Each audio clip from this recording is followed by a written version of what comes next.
Hervé, bonjour. Bonjour Vincent. Alors nous nous sommes vus plusieurs fois cette année. En mars, vous étiez notre invité et vous nous disiez croire à une hausse supplémentaire de 10% du CAC 40 alors qu'il s'agissait déjà 17%. En juin, vous êtes revenu, vous étiez encore droit dans vos bottes, plus 10% pour le CAC 40 qui avait légèrement reculé de 5% par rapport à ses plus hauts. Et aujourd'hui, on a un marché qui a bien corrigé. Est-ce que vous êtes toujours aussi optimiste, sachant qu'on a un certain nombre d'incertitudes? La Chine, les États-Unis et sa politique monétaire, pour ne citer qu'elles. Alors, que la sortie de la crise que l'on a traversée sur les marchés soit à la hausse, j'y crois. On devrait résoudre les problèmes que vous évoquez, Chine, États-Unis. Donc il y a un potentiel haussier. Sachant qu'on s'est quand même pris pas mal de houle sur les marchés, j'aurais juste tendance à être un peu plus prudent, mais le potentiel haussier existe. Alors un potentiel haussier de combien? Allez, allons-y pour 5%. Alors 5%, c'est un optimisme modéré, mais c'est tout de même de l'optimisme. On va voir ce qui le sous-tend. Parlons de la Chine à présent. La Chine a provoqué le coup de blues du marché avec des chiffres macroéconomiques très décevants. On en a eu encore tout récemment avec les annonces du recul très sensible des profits des groupes industriels. Où va la Chine? Est-ce qu'on peut espérer prochainement une embellie en Chine? La Chine change, son modèle économique évolue profondément. La Chine connaît des rythmes de croissance plus faibles qu'auparavant. Tout ça, c'est vrai, et donc ça peut surprendre et ça peut faire s'interroger. Il n'empêche que si on réduit la focale à la question « Est-ce que l'on va vers un atterrissage en catastrophe de la croissance chinoise ?» La réponse à cette question est non. Non, parce qu'il y a toujours un potentiel de croissance qui est important. Non, parce qu'il y a des tas de mesures de relance qui ont été prises dans l'acception la plus classique. Relance monétaire, relance par les dépenses d'infrastructures. Donc je pense qu'on a mis suffisamment de charbon dans la chaudière à croissance chinoise pour que dans les prochains mois, on ait le sentiment que ça repart à la hausse. Mais est-ce que les autorités chinoises n'ont pas un peu perdu la main? Avant, lorsqu'elles annonçaient quelque chose et qu'elles le faisaient, c'était suivi d'effets quasi immédiatement. Lorsqu'elles ont voulu enrayer la baisse des marchés actions en prenant des mesures pour le moins non conventionnelles, puisqu'elles ont même interdit la vente de certaines actions, elles n'ont pas empêché le marché de reculer. Est-ce que là, on n'a pas un changement tout de même qui est un peu inquiétant? Écoutez, je pense qu'on aurait dû savoir que dans une économie chinoise qui se complexifiait et qui se marquéisait, la capacité de gestion, de contrôle de cette économie par Pékin, cette capacité s'amoindrirait. Donc on en est bien là, l'économie chinoise devient plus volatile, oui, parce que la part d'une économie qui répond à la logique de marché a augmenté. C'est absolument normal et c'est même sain. À nous de nous habituer à ce que l'économie chinoise réponde moins, je dirais, le petit doigt sur la couture du pantalon à ce que Pékin souhaite. D'ailleurs, ça pose la question de la fiabilité des chiffres. Aussi, en Chine, question récurrente. Prenons un exemple, on a des taux de chômage qui sont annoncés régulièrement complètement stables alors qu'on a une grande volatilité de la croissance et même une décélération assez sensible. Comment c'est conciliable ? Écoutez, je pense que dans une économie en mutation profonde comme l'économie chinoise, la capacité d'adaptation de l'appareil de statistique se fait toujours avec retard. L'appareil de statistique nous raconte l'histoire économique de la vieille Chine et capte mal l'histoire économique de la nouvelle Chine. Regardez, par exemple, les indices des directeurs d'achat. Dans le secteur manufacturier, ils sont particulièrement faibles. Dans celui des services, ils sont plutôt bons. L'amélioration, pour reprendre la question du timing cette fois, donc ça serait quand? Ça serait au dernier trimestre qu'on l'apercevrait? Oui, ça sera durant ce 4e trimestre, mais le 4e trimestre, c'est long, comme tous les trimestres d'ailleurs, et en fait, eu égard au stress actuel du marché, ça serait drôlement bien d'être capable de répondre. Ça sera octobre ou ça sera novembre. Hélas, on n'est pas capable de le faire. Bon, alors, il faut prendre son mal en patience avec la Chine, mais vous nous dites qu'il n'y aura pas de catastrophe.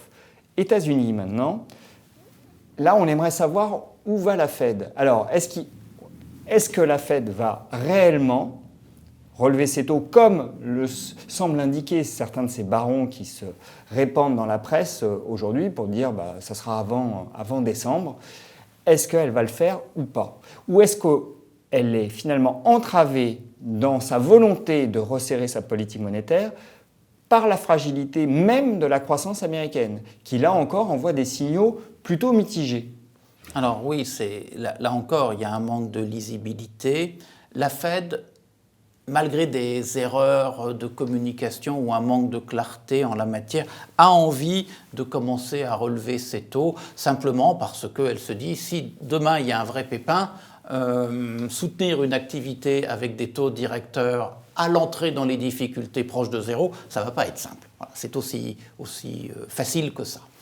Maintenant, qu'est-ce qu'il en est de la croissance américaine? Alors, je dirais qu'avant tout, elle est volatile. On l'aimerait moins volatile et elle l'est toujours. Prenons simplement ce troisième trimestre qui vient de se terminer. Quand on voit du côté de la croissance, ça ne sera pas supérieur à 1 ou 1,5%.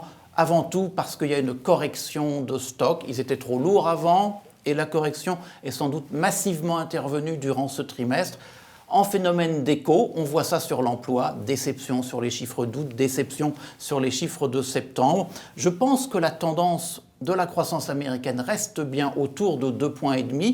Donc en tendance, on est confortable, mais qu'est-ce qu'on joue aux montagnes russes d'un trimestre à l'autre? Souvenons-nous, le deuxième trimestre, estimé à 2,5 points, finalement, on a fait 3,9.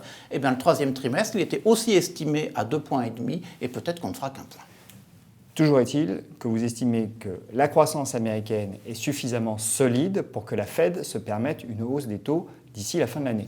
Je crois que c'est l'hypothèse sur laquelle il faut que l'on travaille. Là encore, les chiffres des prochains jours, des prochaines semaines apporteront leur pierre à cette affirmation. Bon, vous êtes plutôt positif pour ce qui se passe en Chine, vous êtes plutôt rassurant quant à la solidité de l'économie américaine, très bien, mais est-ce qu'il n'y a pas quelque chose qui a fondamentalement aussi changé sur les marchés?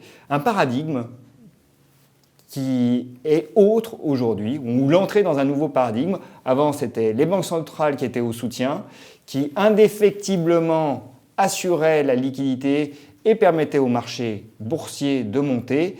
Est-ce qu'aujourd'hui, l'action des banques centrales ne commence pas à devenir un peu inefficiente? On a vu, au moment de la correction d'août, des banquiers centraux sortir du bois pour dire « on interviendra si ça continue ». Avant, la parole des banquiers centraux était d'or, elle suffisait à calmer les choses. Aujourd'hui, ce n'est pas le cas.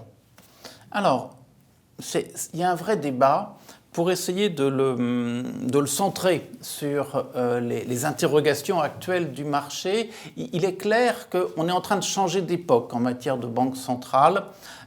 Jusqu'à maintenant, elles étaient toutes à la manœuvre, toutes dans le sens de l'assouplissement, alors si ce n'est par exemple la Banque du Brésil, mais on voit bien, elles apportaient de la stabilité par leur volontarisme. On est en train de basculer dans une époque où on va être confronté à deux questionnements.